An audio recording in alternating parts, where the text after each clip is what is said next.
welcome to the first ever edition of the Gifts of Glory podcast. I'm your host, Dave Ebert, and I'm really excited to get this podcast up and rolling. And there is no other person that I wanted in the world to bring on to my first podcast than the guy that's been with me ever since I started doing Christian improv. That's been my sounding board, has been my partner through thick and thin. He's the best man at my wedding. We're talking about Ryan McChesney. We're going to hear from him in just a little bit. But let me tell you a little bit about what Gifts of Glory is all about. Gifts of Glory is about celebrating and promoting Christians who are in the arts using their gifts to honor and glorify God. And a couple of our primary ministries are the improv ministry with HaHaMen. We are actually about ready to go under a facelift, a little bit of a change there, so we'll update you on that as that goes. Also is Matrimony, which is the improv group that I do with my wife. It's a lot of fun and saves a lot of money on therapy, so we kind of get everything out there on stage and people laugh and we feel better.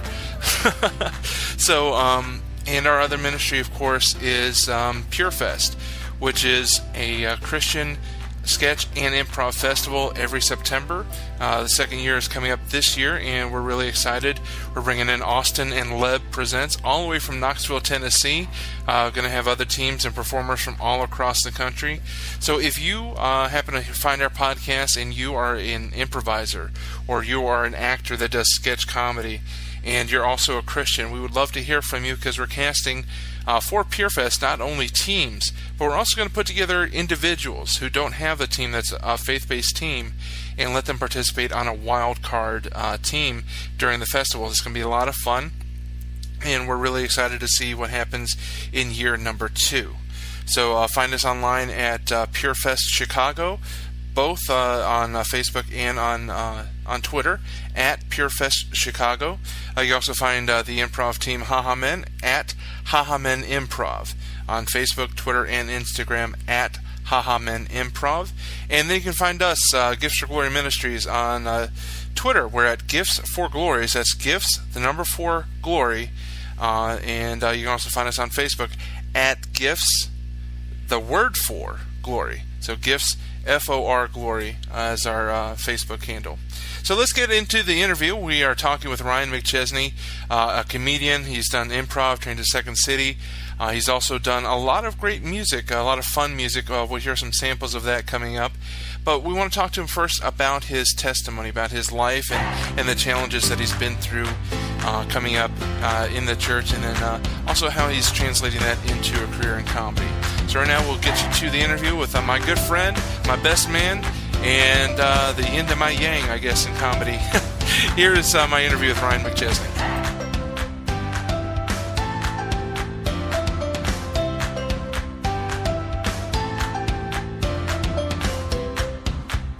Ladies and gentlemen, welcome to the inaugural edition of the Gifts for Glory podcast.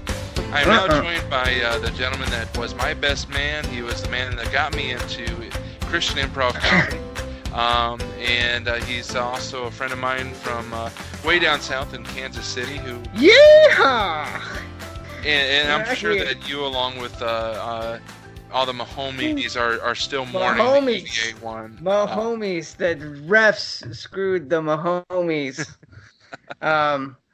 You can edit that out. Yeah, it was. It was, I've never rooted for a team so hard. I don't know why. Like, it was just like, I see Patrick Mahomes, I root for whatever he roots for. That's just how it is. That's just how it is in Kansas City. And I'm not the only one. It's like everybody else in Kansas City was too. So we're all like, okay, Mahomes is rooting for, and then like he's doing some, he was on the Tonight Show like last week doing some promotional thing. Like he's, his charity's 15 in the Mahomies. So yeah, man, just, living the dream in Kansas City here. I've never actually introduced you. I just got to the Mahomies and let you take off. But I'm talking to you. We just Patrick Mahomes. It's you Kansas City. Everybody thinks Patrick Mahomes. I'm Ryan McChesney. Yeah, Ryan McChesney, and like him on Facebook and in real life. Yeah, Dave, this is so cool that you're doing this, man. I think it's awesome that you're doing this, and so I'm happy to be a part of this. Awesome. Now, we did hint at it a little bit there. You and I both know each other going way back. We met in 2013 and started a little improv group that was initially called HimProv. Well, we don't want to go too far down that because we may, get some legal litigation against us. Well, is that not still a anymore. thing? Can we still have that against us? Because, you don't think any... HimProv actually no longer exists. They're now part of Fish Sticks. Okay, that's right. And Brad, who's the gentleman that ran Fish Sticks, or runs Fish Sticks Dallas, that founded HimProv. He and I are good friends, and he's actually going to be a guest here on the podcast sometime in May because I'm going to go. I'm going to meet with him up at the Christian Improv Conference during the first weekend there in May. That's cool. Yeah. So you sent me an email. I don't know if you want me to go into that, but yeah, you sent me an email responding to an ad that I put on remember Craigslist? Do people still do that? Okay. A lot of people use Craigslist still, but they now charge for a lot of stuff, which do they? Yeah. Which makes me kind of angry. It's disappointing. It's all about Facebook Marketplace now. So I actually had written this movie. So that was, and I'll take you to just that time period in my life. It was late May. Probably maybe June 1st. You sent me a message because I had actually I was writing a screenplay about this guy who was a comedian who was who was battling rejection and suicidal thoughts and was contemplating suicide. And so I was looking for help to write that. Yeah, and it's actually a lot better the way I'm saying it than when I actually wrote. It just wasn't like that. It was not a good storytelling on my end. But so I wrote that, and I was looking for anybody to help me produce it or who know anything to help me kind of point me in the right direction, and I just put an ad out on Craigslist because it was free at the time. Apparently, It's not now. And so around that time period, my father was going through a lot of stuff, and he ended up passing away. So I was actually on the plane to go be with him during his last days. I was waiting at the airport. It was midway, and waiting for him, waiting for our plane because it was late. And then I got an email from you. I looked at my phone. I got an email from you saying, "Hey, you said something. I really can't help you out with anything. I don't really know what you're trying to do, but I studied at Second City. I'm also a Christian or something." And I thought, I remember thinking, I wonder if he wants to start doing improv. Now, I'll tell you where I got that idea was that a long time ago, and maybe you know this, but a long time ago they had this show called Bananas, which would feature Christian comedy. And I watched that on Chicago. It would every Saturday, in the afternoon, it would show. And one they would have comedians like Jeff Allen, and then 3-2-1 Improv, I think, was on there. I don't know if you're familiar with them, but they were on there. And so I thought, well, they do that. Why, what do you think? And I had just seen who was it? I just hung out with Andrew Bright from I forgot the improv group's name, Squad. Panic Squad, and yeah, I actually followed him on Facebook. I definitely shame on me for forgetting that. But so I was like, okay, well, why not doing that? And why not try this? And so I reached out to you, and it took me a while because I was dealing with everything back home with my family. But once I got back to Chicago, I reached out to you, and you were gung-ho about it. And you said, yeah, it was great. It was a fun message. You're like, hey, yeah, oh man, it's awesome. It's great. I'd love to. Yeah, it'd be really cool. And I'm like, oh, okay. Just to tell you where I was at the time, I was in a group called Organic Monkey, and that was once I started doing that with you. And I kind of want to get to our first meeting at the coffee shop because that was kind of funny. But once I started doing that and delving into that with you, I know I had no desire to ever do anything with Organic Monkey. I was just like, I don't, I would do that on Wednesdays and then hang out with you guys on Thursdays. And I would not, I was like, I don't want to do this on Wednesdays. It's a waste of my time. And eventually I think we kind of went our own separate ways on that. But yeah. And then we started getting some gigs for our HaHaMen, as we were at the time. Yeah, you could tell us how we kind of came up with that or whatnot, but that's kind of my perspective on how we got together. Yeah, so we'll actually dive into the metamorphosis of our team name from the legal from the legalities of the first choice to Ken. I tell you, Ken was about to. He was in his element. He was like, "I'll get it. What do you want me to do? I'll do it. I'll like." And I was like, "No, Ken, just calm down." Like, because there's something in I'll break his legs.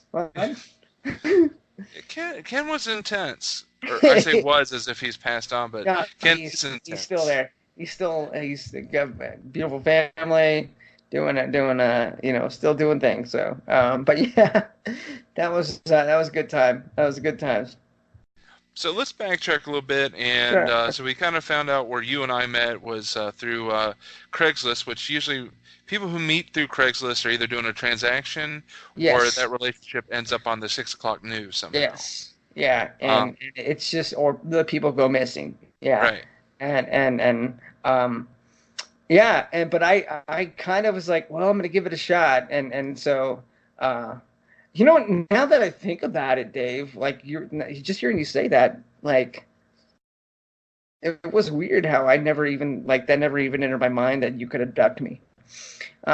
Which was why we met at a public place near a train station where there's plenty of people. Oh, that's right. Yeah. Well, in Chicago, where they turn a blind eye to that stuff. We met at a public place, and I did not have I didn't think anything. I was like, no, you seem like a cool guy. Let's meet. And what coffee? It was off the Red Line, but right next to where Charlie Stop or something like that. Yeah. It was a small place, like it was like a closet underneath the stairs to the L. Yeah. Uh-huh. And I've met there before with people. So it was always cool. But yeah, like when I remember like I was waiting there for you, and when you walk in and you were this like big guy, and you had a Bible in your hand, and you were just talking to everybody around you, and I was like, oh, that's Dave. Oh, okay, hi Dave. And I was like, wow.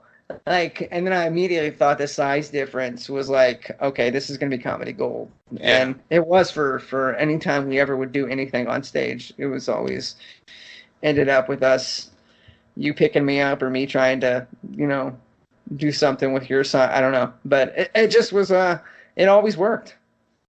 In almost every scene we ever do, you take the high status character.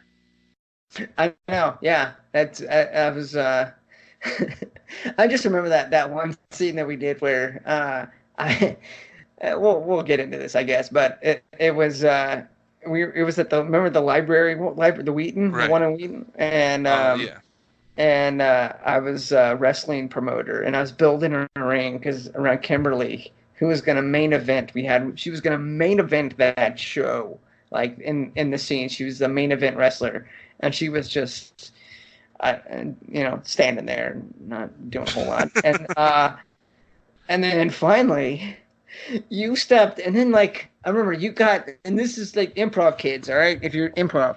So I built the stage, like the wrestling ring around us. I was doing the ropes, and then Dave comes in the scene because he knew that I needed help because I was with Kimberly, who wasn't doing a whole lot in the scene. And you step between the ropes, acknowledge that the ropes are there, step between it, and you get a huge laugh from that. And then I just remember I clotheslined you, and you took it like a champion and fell. I don't know what happened to that, but that was the scene. Like, it was just, it was one of the, I don't know, it was one of my favorite things that you and I did because because you kind of, you saw that I was with Kimberly, and you were like, well, eventually he's going to need somebody out there to help him, and yeah, it worked out.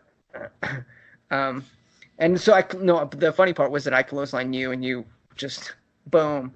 And you always kind of played those, of Mice of Men, Lenny characters, where you would always be like,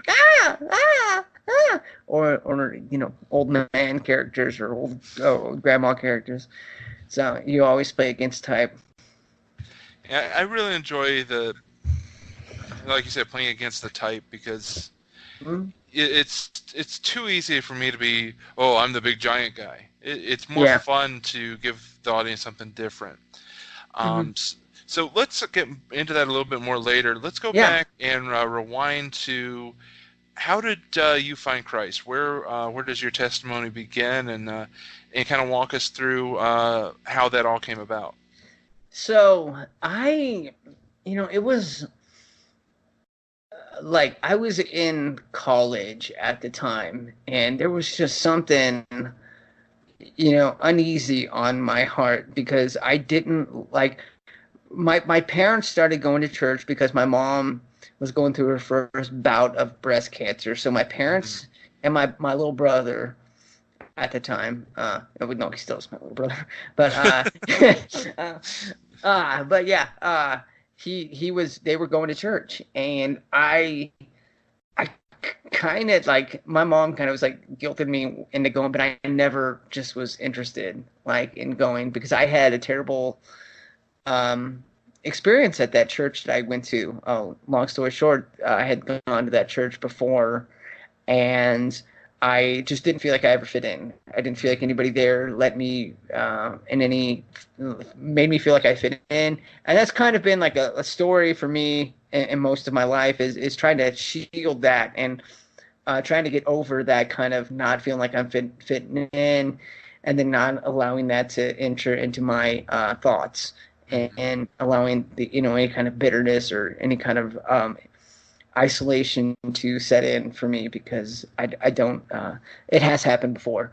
But so I stopped going to that church, because my friends were going to that church at the time, and I stopped going for several years. And then when I was 18, my mom, we started going back to that church, and eventually I was like, okay, I'll do it. So I would go there with my mom every once in a while, and then I would also hang out on Saturday nights with my friends, and we kind of just do weird things around the city. Not anything like illegal. Well, I don't want to say like, yeah, I mean, it wasn't anything like, we never sold any drugs or anything like that, but we definitely weren't, promoting the gospel. We would just kind of be, I don't know. It was just, we would kind of go to mess around with people and kind of bully. I don't want to say like bully people, but I would take a camera. I'd just go around and start messing with everybody, because I was angry. And then I ended up, I remember I was thinking, as I was hanging out with these people, I was like, who am I really trying to impress in this world? Like, who am I trying to impress? And those thoughts started to come, because I felt like I was leading two different lives. One is that, my parents, they had this, they were, eventually going to church. They were having all of this, they seemed to, kind of get a good grasp on morality, and I kind of like that, and I kind of saw that, and I was like, well, here I am hanging out with these guys who seemed like they're trashy and just not, I don't know. I didn't like who I was hanging out with. So I eventually started going to the church more for community. And I just so happens, once I started going to that church, they had a new, and once I made a commitment, okay, I'm gonna try to make friends here. Because I needed new friends, because I felt like if I was going down that route, I'd end up, not in a good place. And it's true based on what has happened to those people. But I ended up, I didn't go to church just for the friends and for the community. And then I ended up actually wanting to believe that. I thought, well, this would be kind of cool if this was real. Like, this would be kind of cool. And it just so happened that the day I started going to that church, that we had a new college and career leader who I really connected with. And we immediately just talked about not stuff like within the Bible, but like stuff outside of the Bible. Like he got my sense of humor. He got my sense of humor. We talked about, music.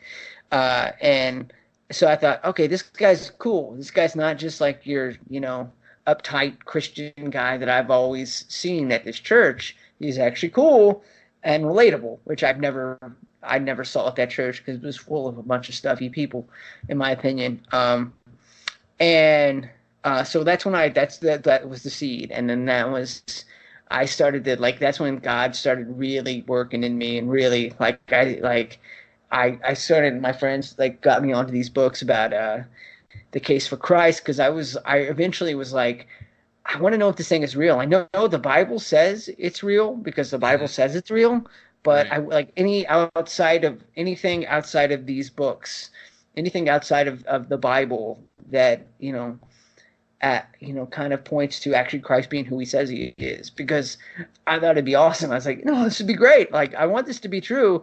And I loved the idea of us having a purpose on life. There's this creator who is watching over us, who is comforting us, who is protecting us, who is, guiding us. I like that idea. I didn't like the idea of we're all just floating around here, not, everything's meaningless.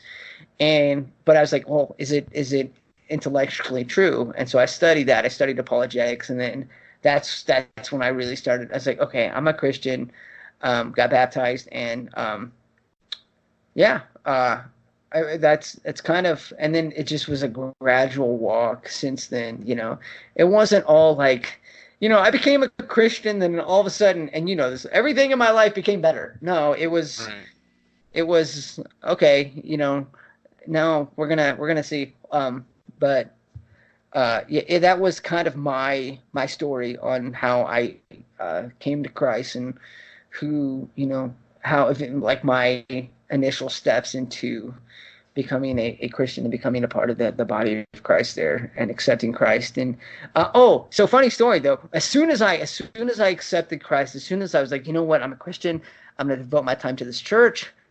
My friend who calls me up, and he's like, I didn't tell him anything about this. My friend calls me up, and he's like, hey, who I was hanging out with, and at the time, and we were kind of doing some shady things around the city, and he calls me up, and he's like, hey man, I'm dropping out of school, and I'm working at this tattoo parlor. Also, I don't think we can hang out anymore, because it's I'm just, I'm working too much. And I'm like, all right. I mean, I was like, I agree. Like, okay, I'm going to go, the Bible study. And so that just worked out like that.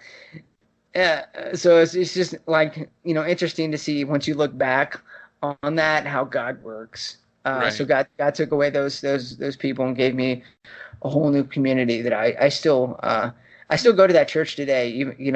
It started out really awful, like bad experience, but it ended up, that's the church I still go to today. So that's, but that's how, I mean, it's just crazy how God kind of worked like that. And that was my initial, I was around 2005, 2004, early 2005. And God just really worked in my life. So in your journey, you didn't have like necessarily a Damascus Road moment where the Lord presented himself and it was all dramatic. It was more of a gradual process of him bringing you along. It was, but it was a lot of those, like a lot of those little Damascus moments, if you know what I mean. It was a lot of those like, like, and the reason why I knew that is because I remember exactly how like my 21st birthday, when that was kind of when I realized I was like saved. I had such a joy in my life, initial joy of like this whole thing being new to me was awesome. And that I'll never forget that feeling. I'll never forget that, it was Christmas time, and I was like, I had this whole new perspective, this whole new worldview. But it did, like, it was one of those things where, it was a gradual thing where like I kind of fought it a while. And honestly, the first time I ever read my Bible was in college. Hmm. And I was scared out of my mind because I was in my dorm room and I opened up the Bible. I thought like angels were going to visit me. I didn't know what was going to happen because I was like, oh man, like, are this ghosts going to come? Am I going to get like, am I going to start levitate? I don't know what's going to happen. And I just Genesis 1:1 and nothing happened. I got all the way to Leviticus and I was like, I'll finish this later.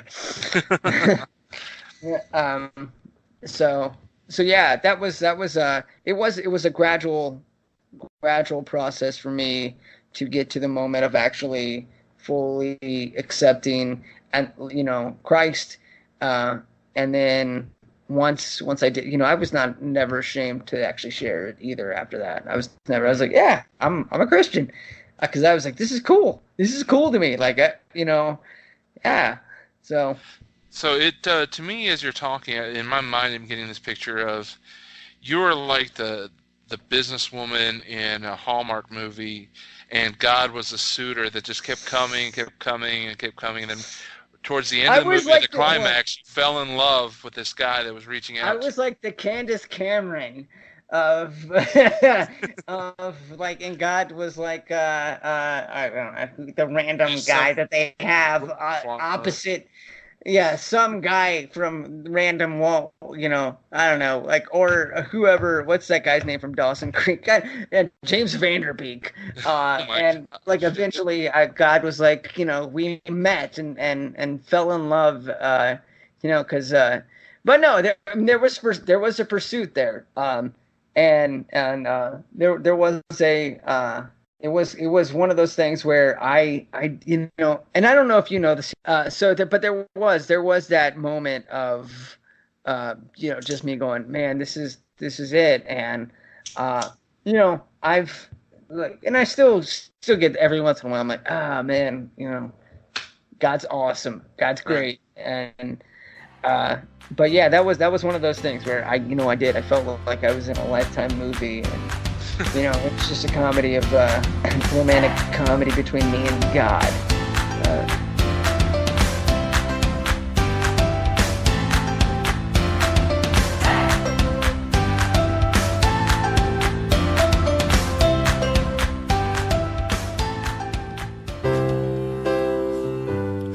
All right, this song goes out to something that is very, very special to me. I'm talking about my favorite letter.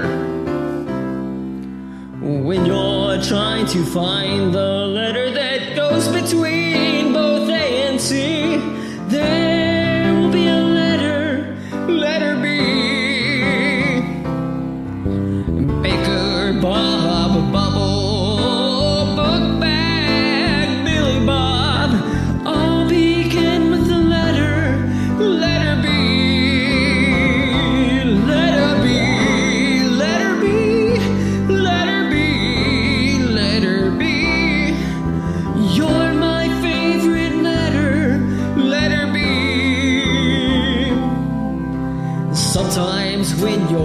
You are listening to the Gifts of Glory podcast. This is Dave Ebert, and right there a little sample of a song by our good friend Ryan McChesney, who we are interviewing right now. That song is his original, not really an original, but it's his parody of course, the great song by the Beatles, Let It Be. That's Letter B. It's really a fun song. We'll talk a little bit more about that as the podcast continues. But right now I want to get back to the podcast. We're talking with Ryan about his testimony, his path to finding his relationship with Jesus. And we find out that he wasn't by himself in this journey, that there were a lot of people who were supporting him and praying for him as he was making this journey and trying to find his relationship with Christ. So let's get back to the interview here on the Gifts of Glory podcast with Ryan McChesney.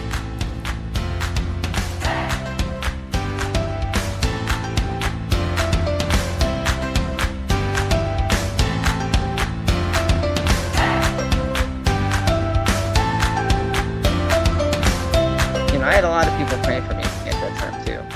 Yeah, and that's the thing that I think we never realize is who is actually praying for us to find salvation. We have no idea how many prayers You are know, burning as incense before the Father in that I way. think so. I know that my mom would have people pray for me. But also the lady who was her name is Janet Wilkerson. I still keep in touch with her today. She was actually before the new guy came in to take over college and career. She was the old one, and she was the one who she would always try to get me to go to college, and I would never go to that Sunday service. I would never go. I just was like, I don't want to go. And I think she was also praying for me too. And so, Awesome. Yeah, All right. it's fantastic. So now we know that you've been saved, but since then, a lot of your journey has been a lot of trials, a lot of things that you've been like going I said, through since then.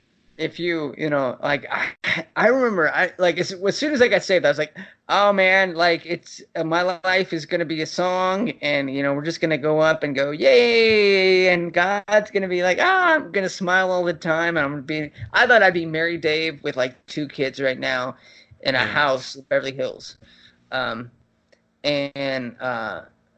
but God's got other plans, but yeah, it's not all just like I don't know. I just based on what I would see on television when people would share their testimony, it was like, oh man, God's just amazing. Now I have everything, and I'm watching a lot of Joel Osteen, but yeah, it's I was like, okay, and I didn't know at the time that I was going to have to face all these trials of not only with physically and but spiritually and also in my family life too. I hadn't gosh, like, but it was God definitely equipped me to deal with that though. Had I gone through everything earlier, I wouldn't have been able to handle it. But since I was a little bit mature and knew what to look for, knew what to look out for, and was able to kind of understand God's presence more, then I was able to kind of process everything and understand how understand kind of that I didn't have to understand. That's what that. Right. So, dive in if you're up for sharing a little bit about or a lot about, some of the things that you went through after getting saved. You had some tough losses in your family, and you also brought up the physical things that you've been through. Share whatever you're comfortable I was with. diagnosed. I was diagnosed with keratoconus when I was in college. That's an eye disease. It's a deterioration of my corneas, which as much as I complain about my contacts, I can see with them. Right. I can see with, and so it's like, I'm like, oh God, I want, eyes, without these contacts, but I can see with these contacts, and I'm grateful that I can. And there's been times where God has had to remind me, hey, no, this is like the thorn in Paul's side. Right. Like, hey, like this is you, no, but also, because I prayed so many times, I prayed so many times for healing for my eyes, and it never, it's never materialized. And I think that, I've never really, there's been times where I've been angry, but just recently now I've not really, it hasn't affected me too much. It hasn't been a burden on me like it has been.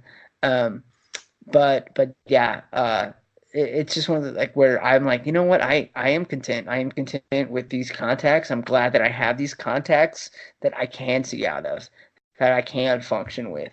So, and that hasn't always been the case. I've always been like, but I want, I want regular, like, the contacts that don't make my eyes, bloodshot, or I want, to be able to see without contacts, and it, God's like, well, maybe, I don't know, but I still can, I don't stop praying for that, but it's also not like one of those things where I'm angry with God because he's like, no, I realize I'm not in control of this, and so I can only do so much right now, and if God, he'll present an opportunity for me if down the line, if that ever happens.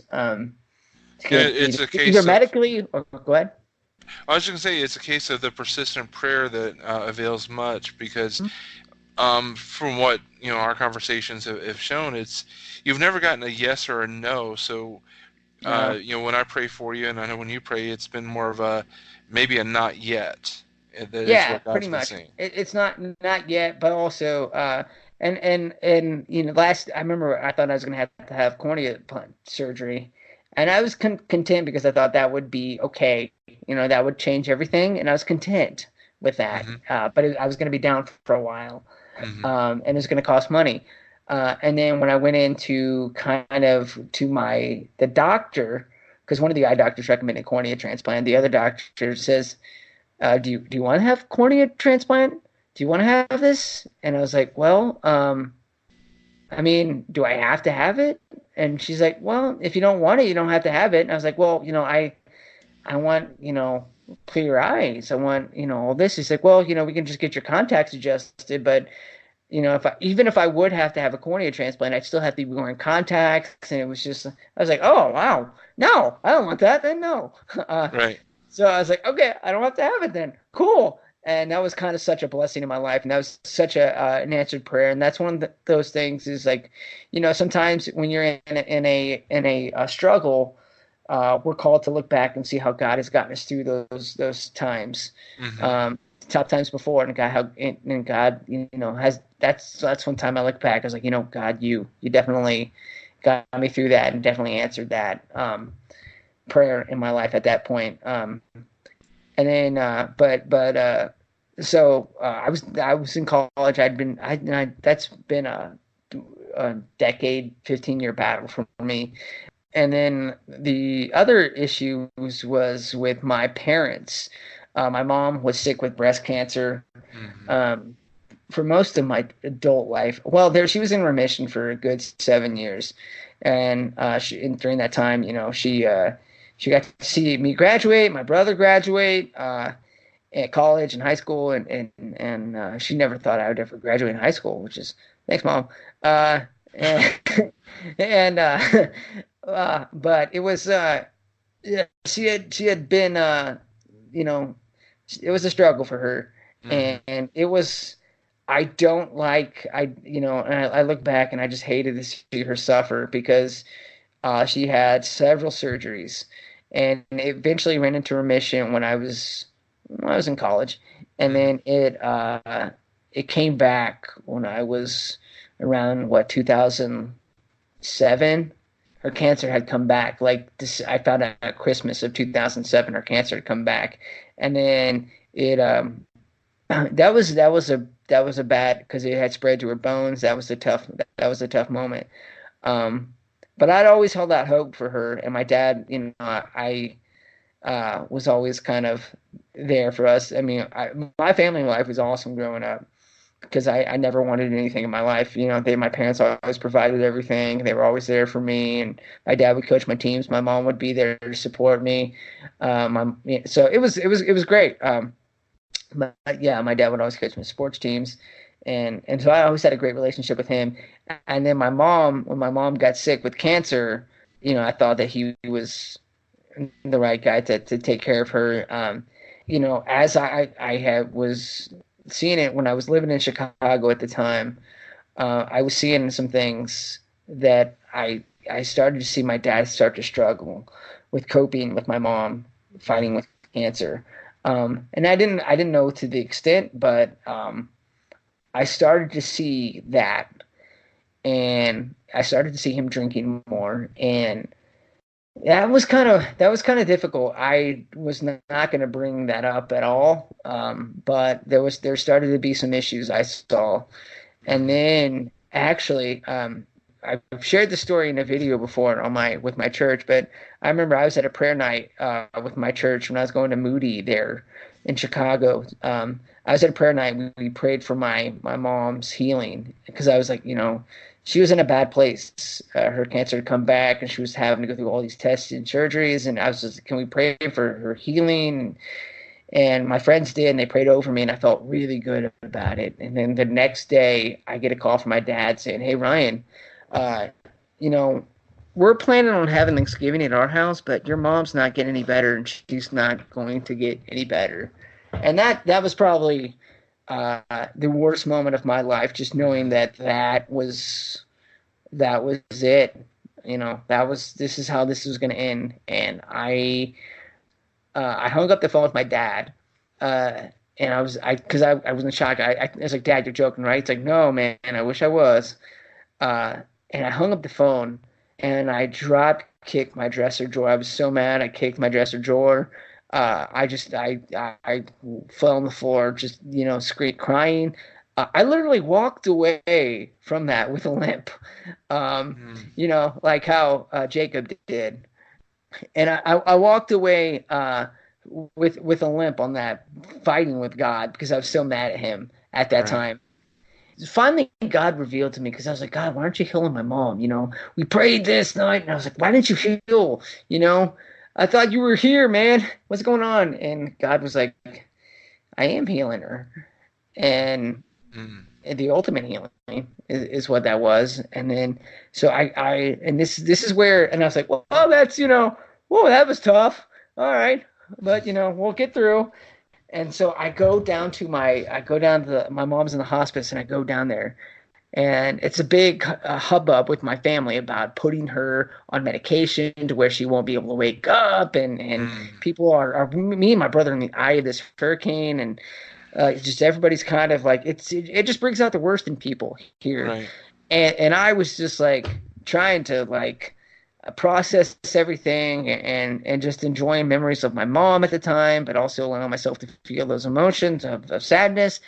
And my aunt, I remember my aunt told me, hey, your dad wasn't the best. Like, once we put her down, my mom, once we made the decision to medicate her to the point where she wouldn't wake up, which was tough. That was a tough decision. And it wasn't fun. My aunt told me, hey, your father wasn't the best caretaker of her, and that was kind of a blow. And I was like, why? He's like, well, because he was an alcoholic.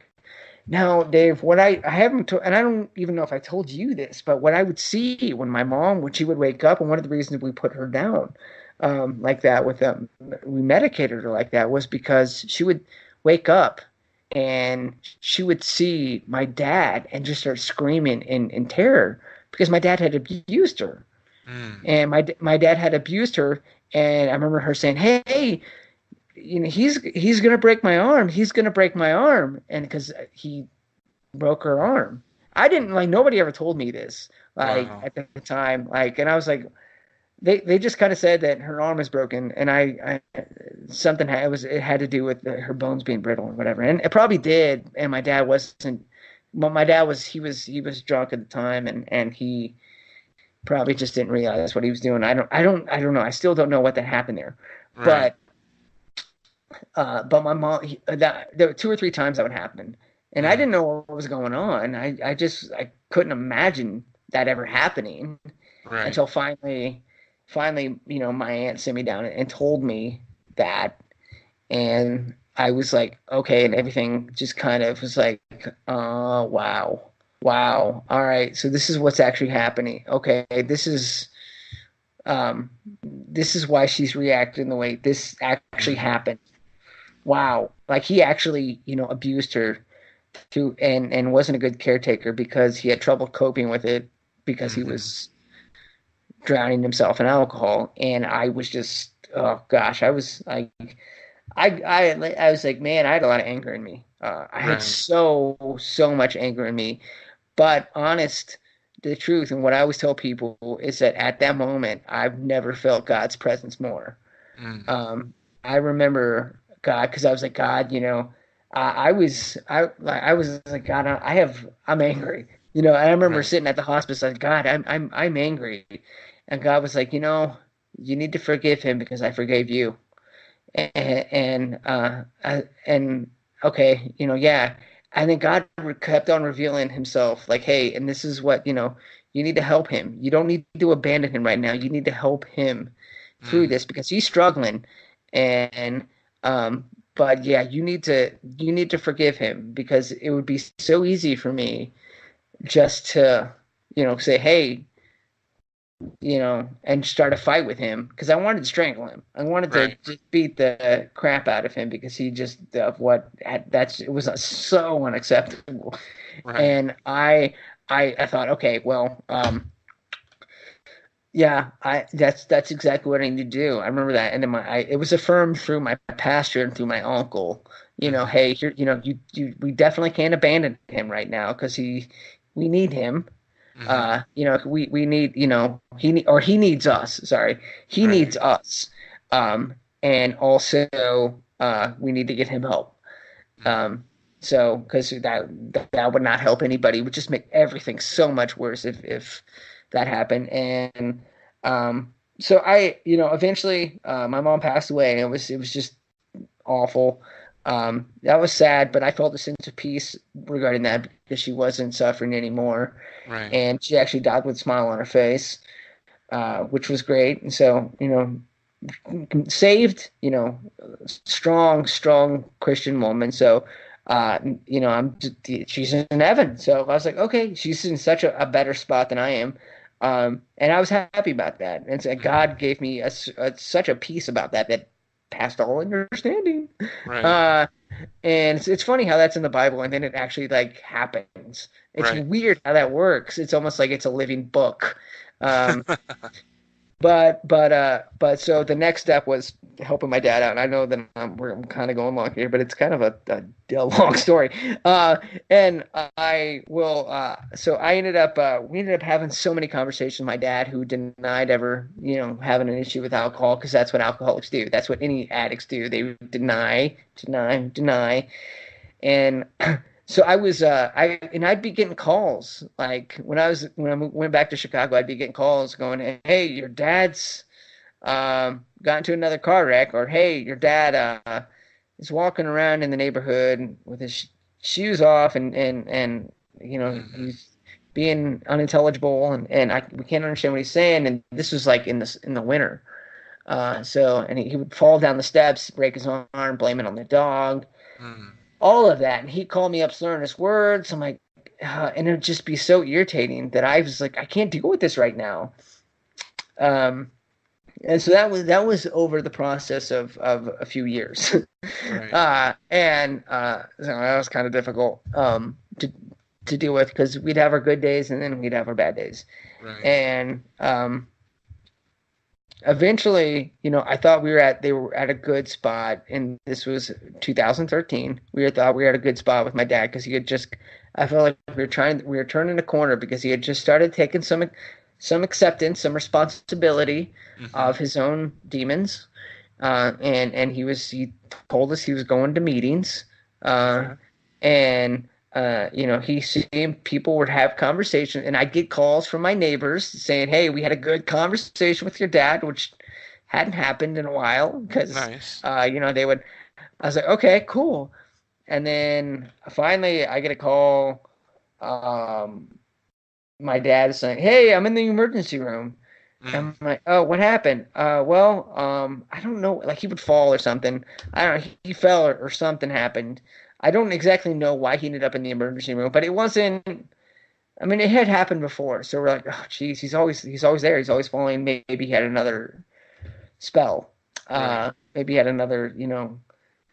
He relapsed." And so I was like, "Okay." And then I um that was the last conversation because that it was that night that because when you go in the hospital you automatically detox because they're not giving you any alcohol, Right. um, and so because he was detoxing, it ended up destroying his body, and he lost brain activity, and that's how he ended up dying.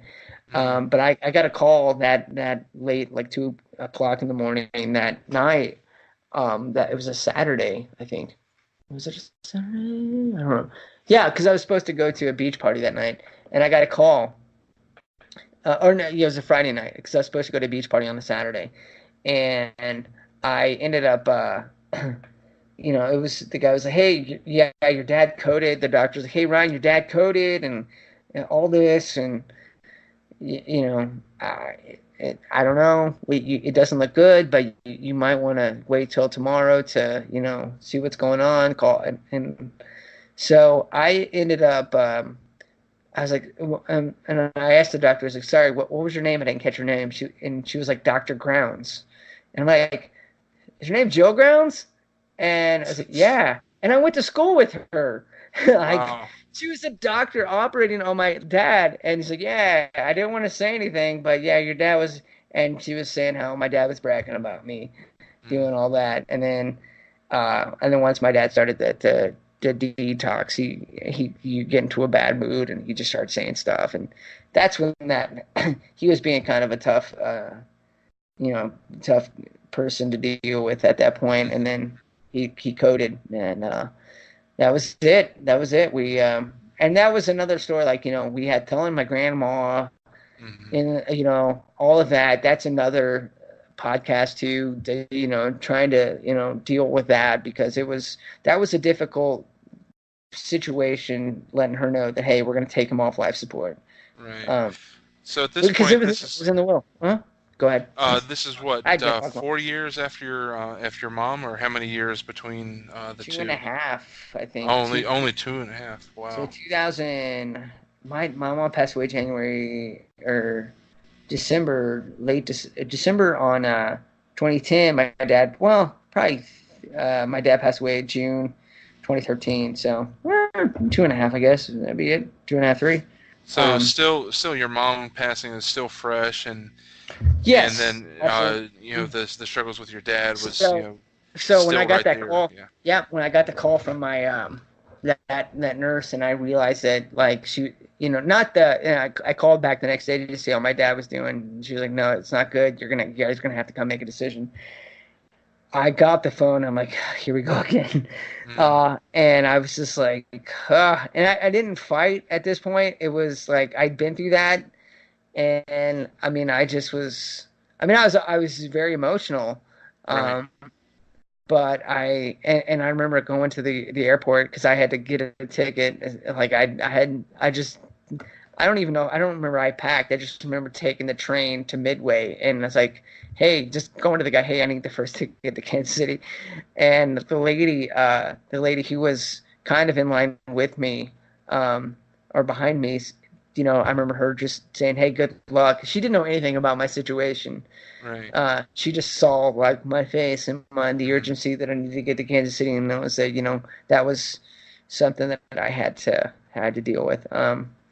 But it was and that was kind of like, oh man, But I will also say too, there was also a sense of relief that he was relieved of his demons.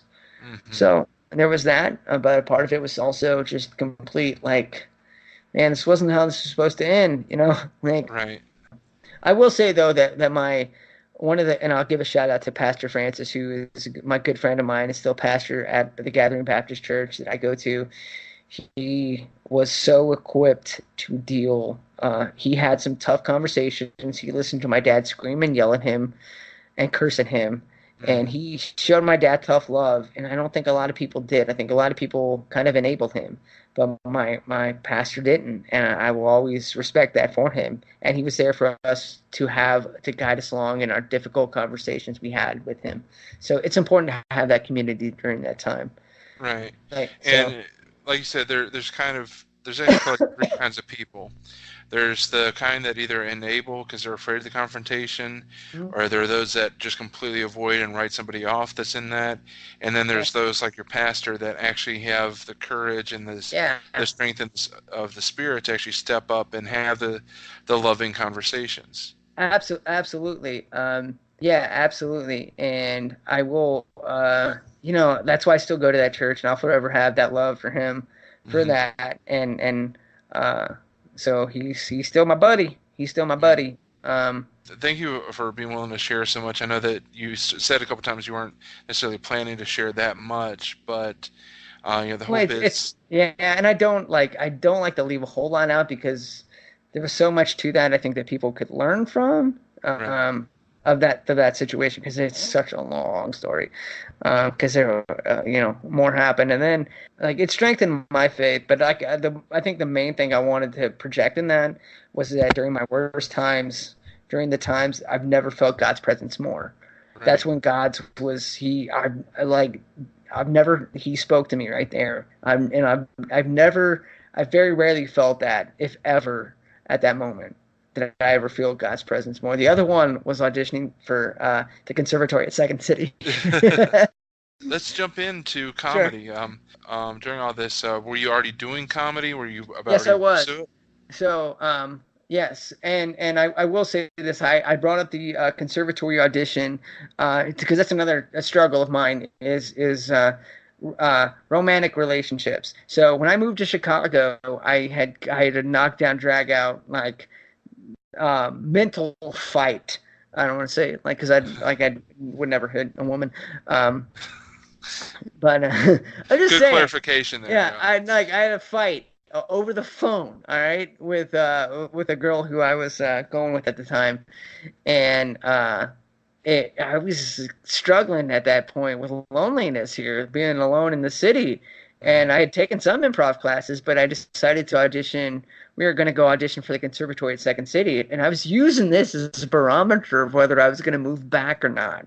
Right. And so I moved back or stay in Chicago. So I was like, and this was like in 2006.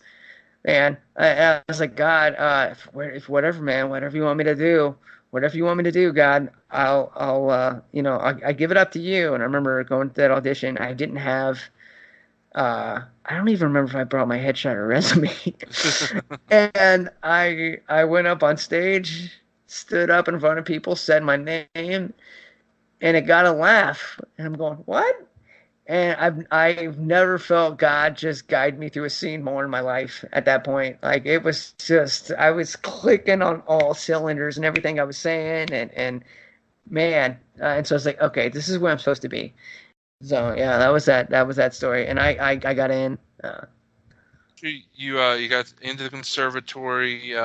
What did you where'd you take your comedy after that? So I did the conservatory, and it's weird because after going through the conservatory, I didn't want to do improv at Second City. It was just because we had so many people in the class, and it was just not a lot of people. Once you get to the what do you call it, the fifth level or fifth whatever it was level 5. Mm-hmm. When I went there, you do a review and you write your own shows and come up with your own gags, and you do that through improv. You do sketch through improv. So you just keep improvising an idea till like a full-fledged sketch comes out. And I liked it. I thought but I didn't get a whole lot of stage time on that because so many people had to get their own, had to get in, and it wasn't fun for me. Also, I was at a different place where I didn't, because I was so young at doing improv. I didn't really enjoy it. Not to say that I've ever, like, I think Dave, honestly, I think I'm finally now getting to a point where like I can enjoy both the, because that fear of failing is kind of gone with me. So I can kind of actually enjoy performing and have fun on stage. Where there's been a lot of times where I was just kind of like afraid to fail. And I think that kind of took a lot of joy out of performing with them, performing with those people. But yeah, it was still. I mean, I went through all those classes, and I don't know. I think I learned more going to IO as an improviser, or even Michael Gelman too, who was a teacher at Second City. He was a cranky old man, but I learned a lot from him on scene work. He's like, establish a relationship, stay in the know, and then know what, like he would just yell at people in the middle of scenes, like if they weren't doing something he liked, they were like, no, Why would you not do something that's interesting? That was interesting, and you just cut that off. Why would you not do that? Um, and he was right. He was right, and I learned a lot from him. He just had a very intimidating way to share that with everybody, and Right. put like everybody's walking on eggs, and like when you're doing an improv scene, you're just doing it on eggshells. Like I hope I don't screw up. I hope I don't screw up, and that's not conducive to comedy. Right. And so it's a kind of like one of those things where I learned a lot. I still take everything he's like taught me, but whenever I'm doing improv, but that was it was stressful doing that because he made you afraid. He made you afraid to fail, and I don't think that is good in comedy. No. I think you need No. to have a sort of fearlessness to try new things. Yeah. Especially in a rehearsal setting where he's coaching you, there should be an opportunity to fail and then learn from the failure. Well, because the failure can be funnier than the actual intellectual attempt. Yeah. Mm-hmm. No, it's totally accurate, and I found myself like that too when I do, which is, I know that I've made a few people like in Ken or Anna, I've kind of made them mad a few times with my kind of side coaching or whatever, or my quote unquote like negativity. But I was really just trying to. That's how I learned it, and so. I wasn't meaning anything by that. I just that's how I learned it, and so that's how it was. I kind of started to like express that. So you did the conservatory, you went to IO, did some comedy in around the city. Any major productions that you were part of after that? Anything? Well, yeah. So I ended up. I wrote this movie with my friend Brad. And we had this idea because we in college we did this sketch show called The Idiots, and so I wrote this idea based on these three characters that me and my friends played in college, and it was a feature-length film, and it was called The Campaigners, and I ended up getting it produced or producing it myself, and then originally the reason I did that was because we had a distribution deal. Now this is one of those things where. The production of the film went great, and everything just was fantastic, and we thought it was going to be great. And then the post-production was just a nightmare. Everybody kind of quit on it, and it's a funny movie. I think it's still online if you want to check it out. It's called The Campaigners Movie. I think it was in 2013. I think we did it. And it was so much fun to make, but then. Post-production was the worst because I couldn't rely on anybody to actually do their job, so I had to do everybody's jobs because the editors would always quit or not really do their jobs. It'd take forever to do it, and I was like, hey man, what's going on? Like, can we see the footage? And then we get the footage, and I was like, no, that's not up to par. That's not good. Right. And so I ended up editing the movie myself. I was like, this has got to get done. I'm gonna do this, and I'm just gonna say I did this at this point, and see what happens. And I did it, and I put it up here. I put it up in Chicago. I put a rough cut up in Chicago. Still, it wasn't done, but I put the cop here, and a few people saw it, and I remember my family and everybody, they really liked it. They thought it was funny. And it's just, it cost a lot of money to market and to distribute. And I haven't really had time or anything to do that because honestly, I'm just like, I'm kind of done right now. I spent so much time on that. I'm kind of ready for new. And I might come back to that later to see if anything happens with it, but I don't know if it can get made now, since everything's all synthetified. Right. So that came out 2013, and then by like 2015, 17, like you couldn't perform comedy without it being labeled offensive and Right. anything and everything. You couldn't actually make any sort of, everything was offensive. And um, so, yeah, that's, I mean, it was such a fun, and I learned so much about Hmm. filmmaking, and I really felt like I was in my element directing and then acting in that. Um, that I feel like I was like, man, I want another opportunity to do that, and I'm just waiting for that. Right. Um, so and I did that, but that was another thing. I was like, I'm gonna take this risk, If I don't do it, I'm gonna regret it, and I don't regret it. Um, Even though it's cost me a lot of time and money, I did it.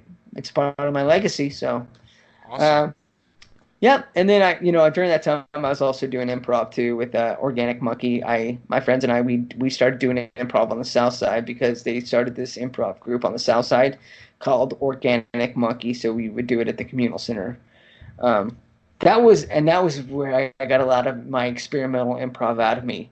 So by the time I got to HaHaMen, uh, I was like, I'm ready to entertain people instead of just doing weird Herald type stuff that just is Hmm. for our own entertainment and for other improvisers. Um, Cough, cough, I cough. Yeah, but that's kind of what I was doing at that time. And then during that time period, I was doing I started to do um, music too. I started to incorporate music in my act, and so I would open for us sometimes with our improv group, and I'd do my little comedy songs, and that's where that all started. Was that like I would every once in a while I try to do stand up comedy, and I would do that, and eventually it just morphed into people liking my songs. So So that's where you're kind of at now, because around Organic Monkey, around that time, that's when you and I met up. mhm. That's when we started Ha Ha Ha Men, Amen, uh, and Improv. like, yeah, Himprov is really a great name. It's just a shame somebody came up with it 10 years That's before I. wow. Yeah, yeah. So they say. Uh, But so now you're in Kansas City. uh-huh. You're doing a lot of gigs, playing music, some original, some covers. Uh, I don't really do what any covers. Uh, I mean, I wouldn't call them covers. I Let guess Her more Be, parodies. yeah, parody, yeah, parody. Comfortably Numb, the Pink Floyd song. Hmm. I actually wrote that in 2012. So I saw Pink Floyd. They played in Wrigley Field, and I walked to their concert. Oh, And I just nice. sat outside of Waveland, and I was like listening to them, and Comfortably Numb came on, and I was like, oh, this is awesome. And so I went home, and I was actually making a trip back to Kansas City that weekend. So I went home and I played this for my friend, and now he and I have a mutual friend who was bald. And so I was like, hey, this is. And I remember I just started playing. He has become completely bald because he was so sensitive about his hairline, Mm. and so we just razz him on it. And then I transferred that to me because it also I didn't care, like I didn't really care, so I was like, oh, this would be great. And so I just I kind of wrote like a little bit of that at that time, and then also I was listening anytime I'd listen to the Beatles. They have this song. I don't know if you've ever heard of it. It's called "Let It Be," Hmm. A and few times heard it. and I would always play "Let Her Be, Let Her Be" in my head because I was like, oh, Hmm. this would be great. Let her be, let her be. And so eventually I learned kind of like the chord progressions to that song. And I remember the first time I did it, I did it at it was an open mic there in Chicago. I did it. My friend and I were playing, and I did it at a bar. It was like no, it was really late at night, like 11:30, Hmm. and I just started, when you're trying to find the letter that goes between both A and C, there will be a letter, letter B, because I'd written that part, and Hmm. then like letter B, and I did that, And then I just was not really, I was just doing it for my own entertainment at that point, not really expecting anybody to actually pay attention, but just, you know what, I'm going to be fearless here. And people liked it. Like, and they were like, wait, what, why aren't you doing the rest of it? And I'm like, well, because it's not written. And it took me several years to end up writing that, but because I had no intention of ever really doing that much with music. I just kind of did it like as a part of a stand-up act. Nice. And then it eventually, and I don't know, we'll get to that, but eventually it was like, oh no, you know, this is actually something that you could do as a feature. So that's kind of where I'm at right now. Just, you know, taking my own experiences and putting them into songs that make people laugh. So a lot of your songs they're just creative and they're funny. So how does your faith impact what you do with your music or with your comedy and the other things that you're doing? Well, everything. So, and what I try to do, like,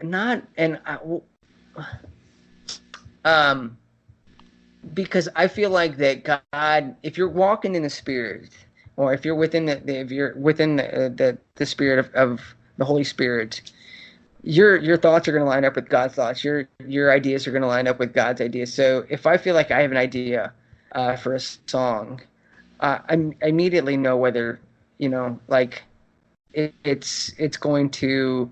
It doesn't have to be like a theological song or a worship song or whatever, but I know that it's something that, because I'm a Christian and because I have essentially given this gift over to God, that I know whether, okay, no, this is something that I want to do to, this is actually in line with what He wants me to do.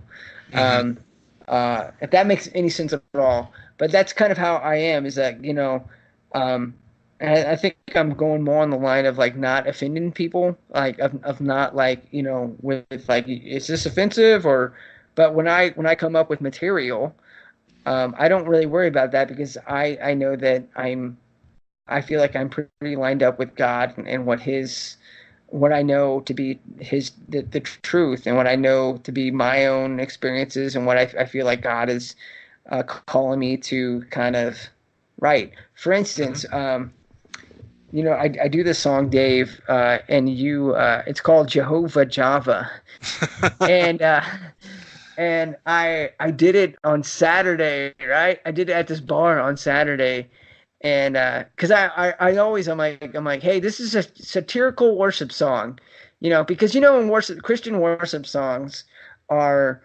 So you can elongate them to however long you want them. You could switch up chord progressions. You could go back to the chorus, back to the, you know, to the you know, the verse, you know, 2 or 3 times. You can kind of play around with it and elongate. Somewhere in the United States, there's some youth pastor in skinny jeans that's still singing "Good Father." Yes, with that hair. That is like kind of like looks like Macklemore.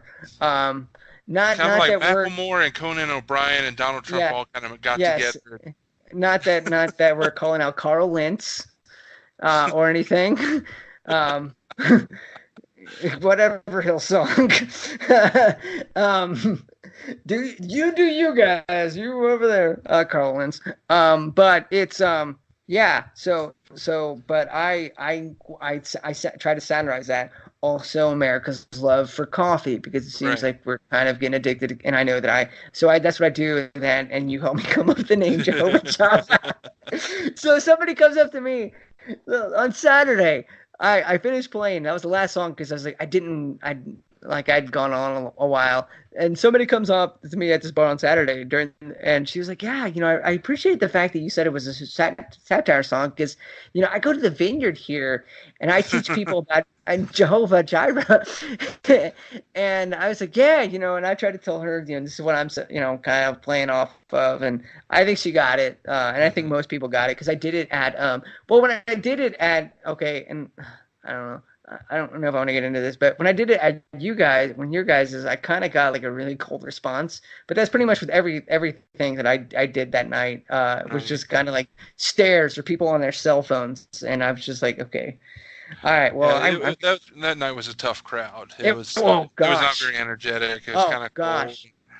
So and you're gonna have that. You're gonna have nights where it's just a bad absolutely. crowd. And I've okay, and that's another thing, Dave. What I wanted to say is that like at that point, I was cool with that. Like I was like, I can handle that. Had I had that show probably a year before that, I don't know if I could have. I don't know if I was just starting. I don't know if I could have. I would have been like, I would have quit or not been angry, like more so. But I felt like, I've done this enough. I know what it's like. So I know that you're going to have those nights. But so I did it at a coffee shop and they all seemed to love it. And everybody was holding up their coffees and singing along with me. And then at the bar, they were singing along with me, on Saturday. They were singing Jehovah Java. Some of those people probably have never said the name Jehovah in their life, and they're singing it. That's what we do, Dave. That's what we do. And I always, Dave, just in case they get offended, I always give you credit. Yeah.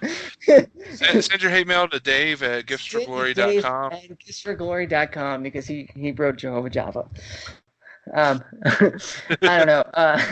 Yeah. So, anyways, that's what I do, and it goes back to not being afraid to fail. Right. That's one thing that I've learned through my years is never be afraid to fail because it robs you of a lot of joy. Mm-hmm. It robs you of a lot of, kind of opportunities, too. Right. So a lot of opportunities to discover something that you weren't expecting. Absolutely.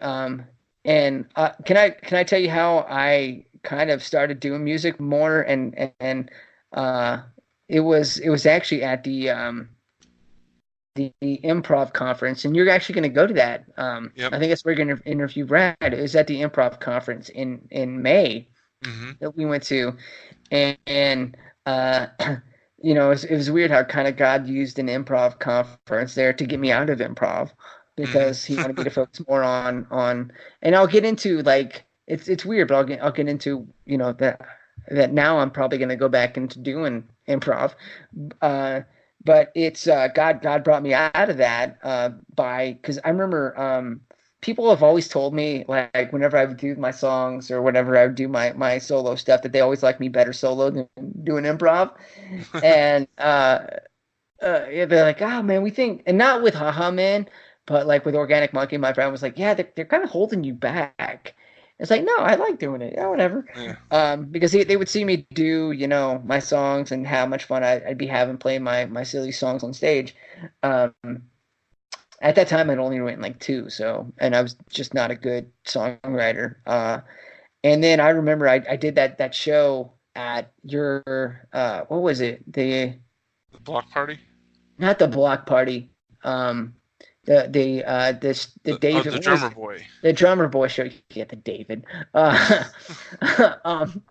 The drummer boy, and that's when I think Angela and the group had saw me for the first time, and they actually became fans of mine. Which is like I did not think because I technically had one of the worst shows that I've ever had because I forgot my lyrics. I just was like, okay, all over the place chord wise, but it didn't matter because they liked it and they didn't know. Angela told me like during lunch at the improv conference that me doing music was the favorite thing that I do to her. And I was like, I've heard that enough. And I was like, maybe I should, that was God saying, maybe you should continue this. I still get nervous when I debut a new song. But I've only had 3 songs written at that point. And then now I have like 15. And I work really hard on them too, so it's not like It's not like you're just winging it. You can tell because, you're either Wayne Brady in the way that you just improvise music off the top of your head, or you put a lot of time into it because your songs are really good, like the Comfortably Bald or the Completely Bald, the Letter B. That's another one. Okay, like and I will give a lot of credit to Angela for Angela, who is a former member of HaHaMen, if I haven't mentioned her. I was never gonna play that live. I posted the video because I thought I just made a funny video, Mm-hmm. and then Angela, who had actually just her mom had passed away at the time, said, "Hey, this is awesome," and and then that's when I was like, "Oh, I need to incorporate this more in my act." I did, and it's really seemed to work. Your podcast, and this is what I love about you, do, because it puts you in the right mindset of our gifts for His glory. If you think about it for your glory, like, to me, I think that was kind of what led to my fear, because I was thinking of my glory and not actually glorifying God. I was thinking about, like, oh, how am I going to look, or how, it was all about me, and it wasn't about God. And so that's one of those things where, is that if you actually, okay, realize that, hey, I'm gonna, like, do the best of my ability, and I'm gonna try to actually glorify God with my material here, and also my performance, and just give a great performance.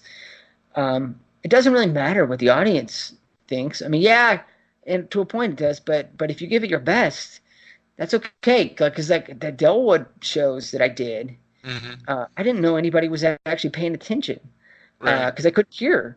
But I was like, I'm having fun up here. I had fun up there. What we're going to do on this show, every time that we wrap up, is we're going to wrap up with the interrogation. There's no prep time.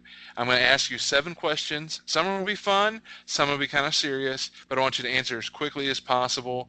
No wrong answers, just kind of like 5 things. Okay. All right. So now time for the interrogation. First question. Okay. Favorite wrestler of all time? Oh, geez, hold on. I would say I'm going to go with Shawn Michaels. All right. Favorite wrestler current?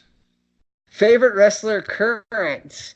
Daniel Bryan. Man, he was awesome in that Kofi Kingston match at WrestleMania. I don't know if you've seen that yet, but he's such a good heel. All right, question number 3. Biggest fear? Being poor and thrown out on my not, and then also regretting everything about my life when I'm 60. Gotcha. Okay. All right. Biggest hope?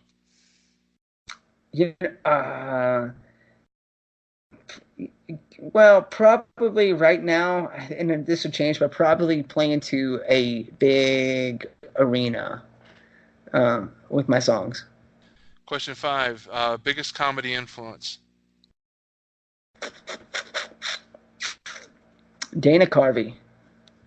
Question number 6. Favorite ice cream? Oh man, I got Greek yogurt. I got low fat Greek yogurt in that, but sherbet. Sherbet. Yeah, sherbet. Remember sherbet? They still make sherbet? Because I haven't had it in a while, but man, I love that one. They still make some sherbet. And question number 7. Biggest regret? Oh man! All right, so her name was Hannah. I was so mean to her in 2012, and I felt like that had I been nicer to her, we could have had something special. Had I not been so insecure at that moment in my life, and that's something I'm still trying to work on. But yeah, I regret that. Gotcha. All right, well, Ryan McChesney. Find Ryan McChesney online on Facebook, and if you're in the Kansas City area, look him up. He's in all the top open mics. Ryan, thanks so much for being a part of the podcast. Also, I'll be playing at the Gladstone Theater on April 27th. So come check me out then. I have a few gigs lined up, but they're kind of like party and stuff. So parties and private stuff. So yep, check me out, man. And then I should have some music recorded. Check my videos. Gonna start getting some get my name out there some more. Perfect. All right, man. Thanks for being on. We'll talk to you soon. Dave. Thanks for doing this, man. I'm so glad you do this, dude. Peace. I believe I'm baldy. I'm gonna put a hat on, so maybe nobody can tell.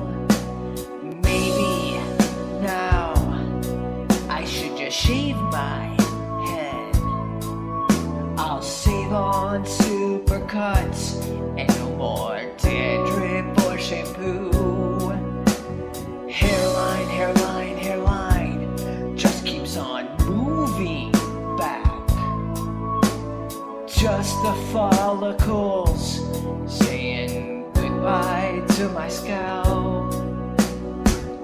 Because my hairline keeps on receding. All right, that was our interview with Ryan McChesney, and right there you heard a sample of his song Completely Bald, which is a spoof or a parody off of Pink Floyd's hit Comfortably Numb. You can find out more about Ryan and the music that he's doing. His links are below here on the podcast link. You can also find out more information about him just searching Ryan McChesney on Facebook. And as he says, like him on Facebook and in real life. And if you're in the Kansas City area, look him up. He's always going to be a fun show to watch. And if you're ever at one of his gigs, pick up one of his CDs, which he is working on producing those now. And you can hear the entire version of Completely Bald. You can also hear the complete version of Letter B that we heard earlier in the podcast. You can find him on YouTube looking for Ryan McChesney. Look for Completely Bald or look for the Letter B. He's got a lot of other cool videos on there, a couple of videos that I've done with him, some comedy stuff on there as well. So this will end our first ever Gifts or Glory podcast. Maybe not the smoothest, but we'll get better. And we're all about honoring God with our gifts. So if you are part of a team or a ministry or some sort of outreach that includes using God's creative gifts to honor and glorify Him, we would love to talk to you and possibly bring you onto our podcast. Please like and share the podcast so people can hear about it and they can get in on the fun. Don't forget to like us, Gifts for Glory. That's Gifts, the number 4 Glory on Twitter. Or you can follow us on Facebook as well at Gifts FOR Glory. That's Gifts FOR Glory. And we'll have links to Ryan McChesney as well as our improv ministries and Pure Fest. So until next time, I hope you have a great week. Thank you so much for listening, and we will talk to you soon.